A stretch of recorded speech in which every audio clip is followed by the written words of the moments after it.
জুমার দিন কোন মুসলমান যদি সূরা কাহাফ তেলাওয়াত করে, আগামীকাল করবেন। কোন সূরা? কাহাফ। কোন সূরা? কাহাফ।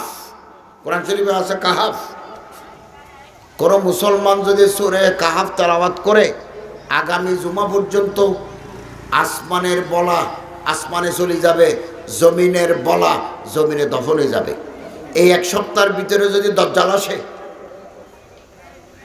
ও রাস্তা দিয়ে চলে যাবে, এদিকে ঢুকবে না, মুহুরি প্রজেক্টের লাইনে ঢুকবে না, কারণ এখানে সূরা কাহাফ তেলাওয়াতকারী আছে। প্রতিদিন সকালবেলা সূরা ইয়াসিন তেলাওয়াত করবেন। কোন সূরা? ইয়াসিন। মান ক্বারা সূরাতুল ইয়াসিন ফি সাদরিন নাহার কুজিয়াত হাওয়াইজুহু।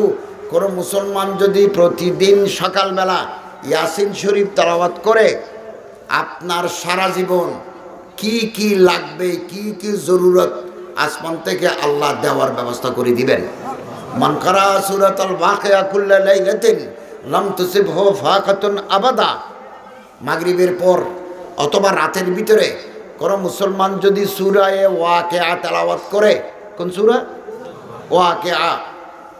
লাম তুসিবহু ফাকাতুন আবাদা। জীবনে কোনোদিন গরিব হবেন না, বাতে পানির কষ্টে পড়বেন না। আমার এই কথাটা আপনি আজ থেকে আমল করে দেখেন। আমি ওয়াজ করি 25 বছর, 25 বছর ওয়াজ করি। এক জায়গায় তো 2-4 বছর পরে যাই, ওই রাঙ্গুনিয়া কাপ্তায়ের ওদিকে কোন জমানায় একটা ওয়াজ করছি, এটা করছি যে সূরা ওয়াকিয়া। ওয়াকিয়ার আবার তাফসীর আছে, এখানে তো তাফসীর বলতেছি না, এই ঘটনার পিছনে একটা ঘটনা আছে, সমস্ত তাফসীরে আছে একটা। আর এটা তো তাফসীরুল কোরআন মাহফিল। পরে যখন ওয়াজ করতে গেছি, এক মানুষ আমার আসি বলে, হুজুর আপনি যে 4 বছর আগে আসছিলেন এখানে পাশের গ্রামে, আমি আপনার কথা মতো সূরা ওয়াকিয়া তেলাওয়াত করছি, আলহামদুলিল্লাহ ফল পাইছি, আশ্চর্যজনক ফল। সুবহানাল্লাহ। এগুলো পয়গম্বরের কথা, অর্ডিনারি মানুষের কথা নয়, বিশ্বনবীর কথা, রাহমাতুল লিল আলামিনের কথা।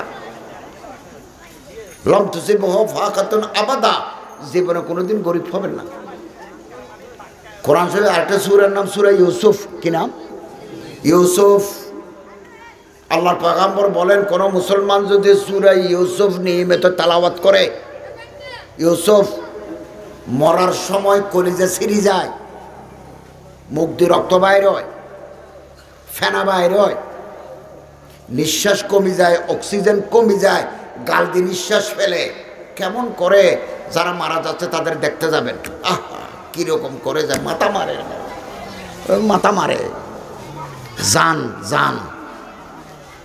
জান চলে যাওয়ার সময় কাপড়ে চোপড়ে প্রস্রাব করে দিয়ে শরীরের বাঁধন খুলে যায়, বাঁধন ছিঁড়ে যায়, কলিজা ছিঁড়ে যায়। সূরা ইউসুফ যারা তেলাওয়াত করে, কোনো কষ্টের ব্যাপার নয়, কোনো কষ্ট নাই। আল্লাহ তাআলা মৃত্যু আসান করে দিবেন।